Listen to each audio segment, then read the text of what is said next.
नमस्कार दोस्तों, आइए जानते हैं आज मध्य प्रदेश की बड़ी खबरें। आज की पहली खबर है कि अशोकनगर में 15 मार्च से भूसा परिवहन पर रोक। अशोकनगर में आयोजित होने वाले प्रसिद्ध करीला मेले को देखते हुए जिला प्रशासन ने एक बड़ा फैसला लिया है। कलेक्टर सुभाष कुमार द्विवेदी ने मेले के दौरान पशु चारा और भूसा परिवहन पर प्रतिबंध लगा दिया है। यह फैसला मेले में आने वाले लाखों श्रद्धालुओं की सुरक्षा को ध्यान में रखते हुए लिया गया है। 18 से 20 मार्च तक होने वाले करीला मेले में करीब 30 लाख श्रद्धालुओं के आने की उम्मीद है। रब्बी फसल कटाई का समय होने के कारण कृषि वाहनों की आवाजाही बढ़ जाती है, जिससे दुर्घटनाओं का खतरा भी बढ़ जाता है। कलेक्टर के आदेश के मुताबिक जिले के अंदर 15 से 20 मार्च तक पशु चारा और भूसा परिवहन पर पूरी तरह से रोक रहेगी। एमपी में पेट्रोल डीजल की इन गाड़ियों पर लगेगा बैन। ठंड में भोपाल, ग्वालियर, जबलपुर और सिंगरौली जैसे कई शहर वायु प्रदूषण से हांफने लगते हैं। ग्वालियर की तो स्थिति ठीक दिल्ली जैसी हो जाती है। यहां हवा की गुणवत्ता बताने वाला वायु गुणवत्ता सूचकांक AQI 400 के पार पहुंच जाता है। गंभीर श्रेणी के इस वायु प्रदूषण के लिए पुरानी गाड़ियों का धुआं और खराब सड़कें मुख्य कारण हैं। मोहन सरकार ऐसे हालातों से निजात दिलाने के लिए दिल्ली की तरह व्यवस्था लागू करने जा रही है। इसके तहत 15 साल से ज्यादा पुरानी गाड़ियों को पेट्रोल डीजल नहीं मिलेगा। विधानसभा सत्र के दौरान जुलूस प्रदर्शन पर रोक। 10 मार्च से शुरू हो रहे विधानसभा सत्र के मद्देनजर पुलिस कमिश्नर हरिनारायणाचारी मिश्र ने सुरक्षा और व्यवस्था को लेकर कड़े निर्देश जारी किए हैं। यह आदेश 24 मार्च तक लागू रहेगा। इस दौरान विधानसभा और उसके आसपास के इलाकों में जुलूस, प्रदर्शन और सार्वजनिक सभाओं पर पूरी तरह से रोक लगा दी गई है। सत्र के दौरान विधानसभा परिसर के 5 किलोमीटर के दायरे में भारी वाहनों और तांगा बैलगाड़ियों के प्रवेश पर प्रतिबंध रहेगा। इसके अलावा किराएदारों का पुलिस सत्यापन भी अनिवार्य किया गया है। लाडली बहनों के खाते में आ गई 22वीं किस्त। लाडली बहना योजना मध्य प्रदेश की लोकप्रिय और महत्वाकांक्षी योजना में शामिल है। स्कीम की लाभार्थी महिलाओं के खाते में हर महीने 1250 रुपए की राशि ट्रांसफर की जाती है। लाडली बहना योजना की किस्त ज्यादातर महीने की 10 तारीख को दी जाती है, लेकिन कई बार त्योहारों या किसी विशेष दिन के चलते ये राशि सरकार तय समय से पहले ट्रांसफर करती है। इस बार भी महिला दिवस के चलते 10 तारीख के बजाय 8 मार्च को ही महिलाओं के खाते में योजना की किस्त ट्रांसफर की गई है। सीएम मोहन यादव ने सोशल मीडिया प्लेटफॉर्म X पर पोस्ट शेयर कर 22वीं किस्त की जानकारी दी थी। देवास में बिना अनुमति नहीं होंगे धरना प्रदर्शन। देवास में कानून व्यवस्था बनाए रखने के लिए कलेक्टर रथुराज सिंह ने कड़े निर्देश जारी किए हैं। भारतीय नागरिक सुरक्षा संहिता 2023 की धारा 163 के तहत जिले में नई पाबंदियां लगाई गई हैं। आदेश के अनुसार कोई भी व्यक्ति या संस्था सार्वजनिक स्थानों पर हथियार, हॉकी, डंडा या रॉड नहीं ले जा सकेगा। सक्षम अधिकारी की अनुमति के बिना सभा, धरना, जुलूस, रैली या कोई सार्वजनिक कार्यक्रम आयोजित नहीं किया जा सकेगा। डीजे और लाउडस्पीकर के इस्तेमाल पर भी रोक लगाई गई है। 10 मार्च को सीएम करेंगे 9वां टाइगर रिजर्व का लोकार्पण। मपी को 9वां टाइगर रिजर्व मिल गया। शिवपुरी का Madhav national park tiger reserve बन गया। यह पहला रिजर्व है जिसे बनाने की प्रक्रिया 6 माह में पूरी हुई। इसका विस्तार क्षेत्र शिवपुरी में है। अभी यहाँ 3 वयस्क और 2 शावक हैं। भोपाल के बाद यह दूसरा रिजर्व है जिसकी सीमा शहर से लगी है। 9 रिजर्व को मिलाकर बड़ा वाइल्ड लाइफ टूरिज्म सर्किट बनेगा। शुक्रवार शाम अधिसूचना जारी हुई। 10 मार्च को सीएम शिवपुरी में लोकार्पण करेंगे। इसी दिन बांधवगढ़ और कान्हा टाइगर रिजर्व से एक बाघ भी छोड़े जाएंगे। एमपी में 1 अप्रैल से बढ़ जाएंगे जमीन के दाम। अगर आप मध्य प्रदेश के बुरहानपुर में जमीन खरीदने की योजना बना रहे हैं तो 30 जनवरी से पहले इसे पूरा कर लें। 1 अप्रैल से जिले में जमीन के दाम 10 से 20% तक बढ़ने वाले हैं। इसके लिए 18 मार्च को कलेक्टोरेट कार्यालय में जिला मूल्यांकन समिति की बैठक आयोजित होगी, जिसमें डिमांड वाली जमीनों के नए दामों को लेकर प्रस्ताव रखा जाएगा। इससे पहले जिला पंजीयक कार्यालय का मुख्य फोकस 31 मार्च तक राजस्व वसूली पर है। इसी कारण मार्च महीने में रविवार को भी रजिस्ट्री कार्यालय खुले रहेंगे ताकि लोग अपनी संपत्तियों की खरीद बिक्री की प्रक्रिया पूरी कर सकें। बजट पुस्तिका के साथ QR कोड भी जारी करेगी सरकार। मध्य प्रदेश विधानसभा का बजट 12 मार्च को जारी होगा। पहली बार मप्र सरकार बजट पुस्तिका के साथ QR कोड भी जारी करेगी। QR कोड स्कैन करते ही सरकार की आमदनी, खर्च व विभागों को मिलने वाली धनराशि के आंकड़े मोबाइल पर देख सकेंगे। वित्त विभाग ने इस बार बजट की ई-बुक तैयार की है, जो QR कोड स्कैन करने पर मोबाइल फोन में दिखेगी। आम लोग इस ई-बुक को डाउनलोड करके अपने मोबाइल में सेव भी कर सकेंगे। QR कोड बजट जारी होने से एक दिन पहले सार्वजनिक स्थलों और सोशल मीडिया पर उपलब्ध कराया जाएगा। जैसे ही वित्त मंत्री बजट भाषण खत्म करेंगे, QR कोड सबकी पहुंच में होगी।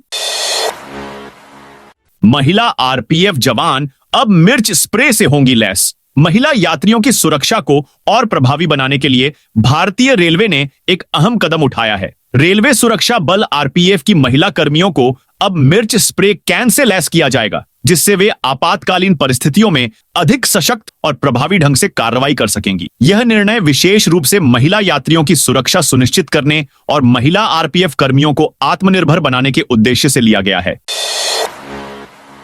रोशनपुरा चौराहे पर बनेगा कांग्रेस का स्टेट हेडक्वार्टर। बीजेपी के बाद अब कांग्रेस भी अपना नया हाईटेक ऑफिस बनाने की तैयारी कर रही है। भोपाल के रोशनपुरा चौराहे पर स्थित कॉमर्शियल कॉम्प्लेक्स को तोड़कर नया प्रदेश कांग्रेस कमेटी पीसीसी ऑफिस बनाने के प्लान पर काम शुरू हो गया है। बताया जा रहा है कि रोशनपुरा चौराहे पर बने कॉम्प्लेक्स की पहली मंजिल पर जिला कांग्रेस कमेटी का कार्यालय है। ग्राउंड फ्लोर पर करीब 35 दुकानों में तमाम शोरूम संचालित हो रहे हैं। पीछे पार्किंग और सामने ओपन ग्राउंड है। इसी कॉम्प्लेक्स को तोड़कर कांग्रेस का 5 मंजिला नया प्रदेश मुख्यालय बनाने की तैयारी है। अवैध अतिक्रमण हटाने का अभियान दूसरे दिन भी जारी। दमोह में गर्भवती गाय की हत्या के बाद शनिवार को दूसरे दिन भी अवैध अतिक्रमण हटाने की कार्रवाई जारी रही। पुलिस और प्रशासन के अधिकारी सुबह से ही मौके पर पहुंच गए। राजस्व विभाग की टीम की ओर से चिन्हित किए गए सभी अतिक्रमणों को जेसीबी से तोड़ा गया। तहसीलदार मोहित जैन ने कहा कि क्षेत्र में और भी अतिक्रमण चिन्हित किए जा रहे हैं। सभी अवैध निर्माण बारी बारी से हटाए जाएंगे। शुक्रवार सुबह कुछ बदमाशों ने अतिक्रमण कर बनाए गए घर में गर्भवती गाय की हत्या की थी। हिंदू संगठन के कार्यकर्ता पवन रजक और अनुराग यादव जब अपने साथियों के साथ मौके पर पहुंचे तो आरोपियों ने उन पर गोली चलाई। हिंदू संगठन के युवाओं ने कुछ आरोपियों को मौके पर ही पकड़ लिया। पुलिस ने आरोपियों को हिरासत में ले लिया। जबलपुर कलेक्टर एसपी पर 50,000 का जुर्माना। मध्य प्रदेश हाई कोर्ट ने जबलपुर कलेक्टर और एसपी पर 50,000 रुपए का जुर्माना लगाया है। कोर्ट ने याचिकाकर्ता के खिलाफ की गई जिला बदर की कार्रवाई को भी रद्द कर दिया। कोर्ट ने कहा कि यह फैसला कानून के आधार पर नहीं बल्कि राजनीतिक दबाव में लिया गया लगता है। दरअसल पनागढ़ थाना क्षेत्र के गांव लमती के रहने वाले संतोष पटेल पर जुआ, सट्टा और अवैध शराब से जुड़े 13 से ज्यादा मामले दर्ज थे। इसी आधार पर जबलपुर कलेक्टर ने 25 अक्टूबर 2024 को उसे जिले से बाहर करने का आदेश दिया था। एमपी का Madhav national park tiger reserve घोषित। मध्य प्रदेश के शिवपुरी जिले के माधव राष्ट्रीय उद्यान को टाइगर रिजर्व घोषित कर दिया गया। शुक्रवार को सरकार इसका नोटिफिकेशन भी जारी कर दिया है। माधव टाइगर रिजर्व प्रदेश का 9वां टाइगर रिजर्व होगा। इस नए टाइगर रिजर्व का कोर क्षेत्र 375 वर्ग किलोमीटर, बफर क्षेत्र 1276 वर्ग किलोमीटर और कुल क्षेत्रफल 1751 वर्ग किलोमीटर होगा। नए घोषित माधव टाइगर रिजर्व में 10 मार्च को 2 बाघ छोड़े जाएंगे। सीएम डॉ मोहन यादव ने इसकी जानकारी सोशल मीडिया में साझा की है। बैंक कर्मचारियों की राष्ट्रव्यापी हड़ताल की तैयारी United forum of bank unions ने 24 और 25 मार्च 2025 को राष्ट्रव्यापी बैंक हड़ताल का ऐलान किया है। इस हड़ताल में देश भर के 10 लाख बैंक कर्मचारी और अधिकारी शामिल होंगे। इसी संदर्भ में शुक्रवार को भोपाल में फोरम की मप्र इकाई ने यूनियन बैंक ऑफ इंडिया के जोनल ऑफिस के सामने प्रदर्शन किया, जिसमें सैकड़ों महिला और युवा बैंक कर्मचारी और अधिकारी शामिल हुए। महिला दिवस पर सीएम मोहन की सुरक्षा महिलाओं के हाथों में रही। अंतर्राष्ट्रीय महिला दिवस पर मध्य प्रदेश की राजधानी भोपाल में एक अलग ही नजारा देखने को मिला। यहां मुख्यमंत्री की सुरक्षा में महिला अफसर तैनात न आ रही हैं, यानी मुख्यमंत्री की सुरक्षा व्यवस्था से लेकर काफिले की कमान और सीएम का पीआर तक महिला अफसर के ही हाथों में है। यही नहीं, एमपी से 2 महिला पायलट ट्रेन लेकर रवाना हुई। मुख्यमंत्री डॉ मोहन यादव की सुरक्षा और काफिला कारकेड सहित व्यवस्थाओं की समस्त कमान अंतर्राष्ट्रीय महिला दिवस के अवसर पर महिलाएं संभाल रही हैं। एमपी के 441 लोकेशनों के बढ़ेंगे दाम। मध्य प्रदेश में जमीन खरीदने की योजना बना रहे लोगों के लिए यह खबर खास है। इस बार अशोकनगर जिले में बाजार मूल्य निर्धारण में 25% से अधिक लोकेशनों की कीमतें बढ़ाने की तैयारी की जा रही है। खास बात यह है कि 13 लोकेशनों की कीमतें सीधे दोगुनी करने का प्रस्ताव रखा गया है। जिला मूल्यांकन समिति की बैठक में इस पर चर्चा हुई और संबंधित प्रस्ताव पारित किए गए हैं। एमपी में यहां पार्किंग के लिए देने होंगे पैसे। मध्य प्रदेश के खरगोन शहर की अव्यवस्थित यातायात व्यवस्था को सुधारने के लिए प्रशासन ने ठोस कदम उठाए हैं। 1 अप्रैल से मुख्य बाजार में नई पार्किंग व्यवस्था लागू होगी। इसे लेकर शुक्रवार को विवेकानंद सभा हॉल में व्यापारियों और अधिकारियों की विशेष बैठक हुई। बैठक में यातायात सुधार को लेकर कई अहम सुझाव सामने आए, जिन पर मंथन किया जाएगा। एमपी में रिश्वत लेते पकड़ाया पटवारी। मध्य प्रदेश में रिश्वतखोर अधिकारी कर्मचारियों पर कार्रवाई का सिलसिला लगातार जारी है। लगभग हर दूसरे दिन कहीं न कहीं लोकायुक्त रिश्वतखोर अधिकारी कर्मचारियों को रिश्वत लेते हुए रंगे हाथों पकड़ रही है, लेकिन इसके बावजूद रिश्वतखोर बाज आते नजर नहीं आ रहे हैं। ताजा मामला मध्य प्रदेश के इंदौर का है, जहां एक पटवारी को रिश्वत लेते हुए लोकायुक्त की टीम ने रंगे हाथों पकड़ा है। पटवारी ने किसान से जमीन के सीमांकन की नपति करने के एवज में 40,000 रुपए रिश्वत मांगी थी। एमपी में सरकारी कर्मचारियों को बड़ा झटका। मध्य प्रदेश के लाखों सरकारी कर्मचारियों को हाई कोर्ट से बड़ा झटका लगा है। मध्य प्रदेश हाई कोर्ट की इंदौर खंडपीठ ने फैसला सुनाया है कि यदि कोई सरकारी कर्मचारी प्रमोशन लेने से इनकार करता है तो उसे क्रमोन्नति और समयबद्ध वेतनमान का लाभ नहीं मिलेगा। राज्य शासन की ओर से कोर्ट में तर्क दिया गया था कि यदि कोई कर्मचारी प्रमोशन लेने से इनकार करता है तो उसे भविष्य में पदोन्नति या वेतन वृद्धि का अधिकार नहीं दिया जाना चाहिए, जिसे कोर्ट ने स्वीकार किया। फिर बड़ा महंगाई भत्ता। एमपी के सरकारी अमले को बड़ी सौगात मिली है। विभिन्न सरकारी विभागों के श्रमिकों का महंगाई भत्ता फिर बढ़ाया गया है। मुद्रास्फीति और बढ़ती महंगाई को देखते हुए राज्य सरकार ने महंगाई भत्ते की दरों में वृद्धि की है। श्रम विभाग ने यह आदेश तुरंत लागू कर दिया है। प्रदेश के 21 लाख श्रमिकों को इसका लाभ मिलेगा। श्रम विभाग ने महंगाई भत्ते में यह वृद्धि 1 अक्टूबर 2024 से की लागू की है। पिछले साल यानी 2024 में जनवरी से जून तक के औसत उपभोक्ता मूल्य सूचकांक में हुई वृद्धि के आधार पर यह निर्णय लिया गया है। न्यूनतम वेतन प्राप्त कर रहे मजदूरों को इसका लाभ मिलेगा। इसे तत्काल प्रभाव से लागू किया गया है। विजयवर्गीय बोले, मुस्लिम हमारे साथ में खेलें। होली। इंदौर में कैबिनेट मंत्री कैलाश विजयवर्गीय ने कहा कि मुस्लिम भाइयों को बड़ा दिल रखना चाहिए। जुमे की नमाज हर शुक्रवार आती है, होली तो साल में एक बार आती है, इसलिए वे भी हमारे साथ होली मनाएं। ये इस्लाम के विरुद्ध नहीं है।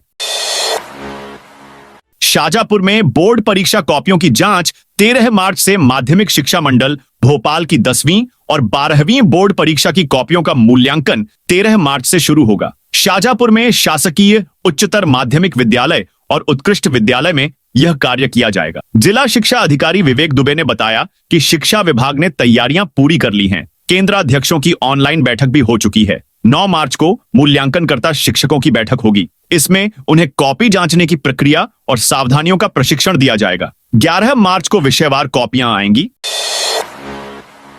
मध्य प्रदेश में फिर बदलेगा मौसम। पहाड़ों से आई बर्फीली हवाओं से 4 दिन तक पूरा मध्य प्रदेश ठिठुरा रहा। कई शहरों में शीतलहर चली तो रात का पारा 6 डिग्री तक पहुंच गया। अब मौसम करवट लेगा और दिन रात के तापमान में 2 से 3 डिग्री तक की बढ़ोतरी होगी। वहीं 15 मार्च के बाद गर्मी के तेवर देखने को मिल सकते हैं। मौसम विभाग के अनुसार उत्तरी हवा चलने से प्रदेश में भी असर देखने को मिल रहा है। पिछले 4 दिन तक तो तेज सर्दी रही। राजगढ़, शाजापुर, उमरिया, मंडला, नौगांव और मलाजखंड में कड़ाके की ठंड पड़ी। वहीं इन शहरों में शीतलहर का असर भी देखा गया। पश्चिमी हिमालय क्षेत्र में 9 मार्च से एक वेस्टर्न डिस्टर्बेंस एक्टिव हो सकता है। ऐसा होने पर 2 दिन बाद प्रदेश में भी असर देखने को मिल सकता है। हालांकि बारिश होने के अभी आसार नहीं है।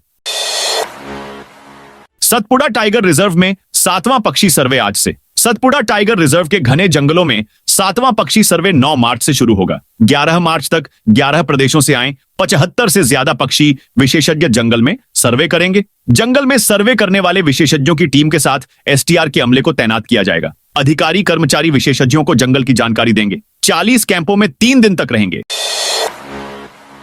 टीकमगढ़ में गेहूं के बीच मिली अफीम की खेती। टीकमगढ़ में एक बार फिर अवैध अफीम की खेती पकड़ी गई है। जतारा एसडीओपी अभिषेक गौतम ने शनिवार को अपनी टीम के साथ बैरवार गांव में छापामार कार्रवाई की। एसडीओपी ने बताया कि मुखबिर से बैरवार गांव में अफीम की अवैध फसल की सूचना मिली थी। पुलिस बल के साथ छापेमार कार्रवाई की गई। किसान के खेत में की गई जांच के दौरान गेहूं की फसल के बीच छिपाकर लगाई गई अवैध अफीम की खेती मिली। उन्होंने बताया कि करीब 1500 वर्ग मीटर में अफीम की फसल मिली है। अभी फसल की नापतौल होना है। अनुमान है कि करीब 100 किलोग्राम से ज्यादा है, जिसकी अनुमानित लागत करीब 35 से 40 लाख होगी।